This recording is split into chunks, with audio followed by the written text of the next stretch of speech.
Shivani Sharma asked this question, and this is her second question. How can one restore faith in God again? I have tried but can't get myself to go to temple once a year even. It's interesting. If you don't have any faith in God, and if you can't even go to a temple, yet you have approached me. You have approached me. And God is very much living in me. Regarding the question of restoring the faith, please don't do that. You cannot construct faith in your heart. Either you have it or you don't have it. And I would say, why would you like to have faith of God? This time do something better. Explore whether God exists or not. Make a frantic search.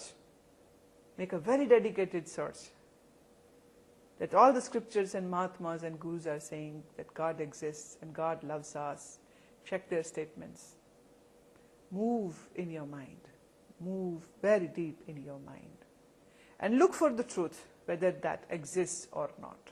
Maybe what people like me are saying is untrue. Maybe what we are saying is true. And definitely God doesn't just live in the temples. Shivani, He lives in you.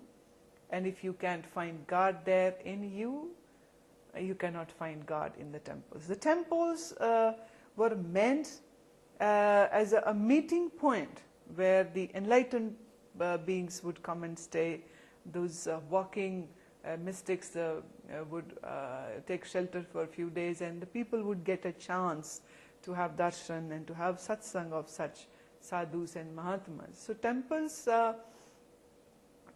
later on changed into places of worship, that when the idols were placed and people would go and do all the ritualistic puja part and offerings.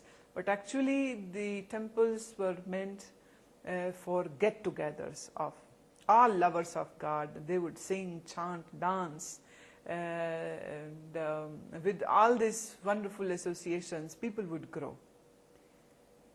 So I don't think so there is anything wrong if you can't even go to the temple. But if you think that if your situation is this, that you had asked something from God and it didn't came to you, and now you are angry and you have a disbelief that God doesn't exist, then I would say that that so-called faith which you had was also not a faith. That was just a child tantrum. God give me this, and if you don't give me, then I don't talk to you. It's just a child tantrum. It has nothing to do with the faith. The real faith never gets destroyed. And because we are slave of our desires, and we are not ready to let go of any one single desire, and we want everything to happen now. And if it isn't happening, then we run to God. God, help me. And if God doesn't help me, then we are upset with God also. This is just a child tantrum.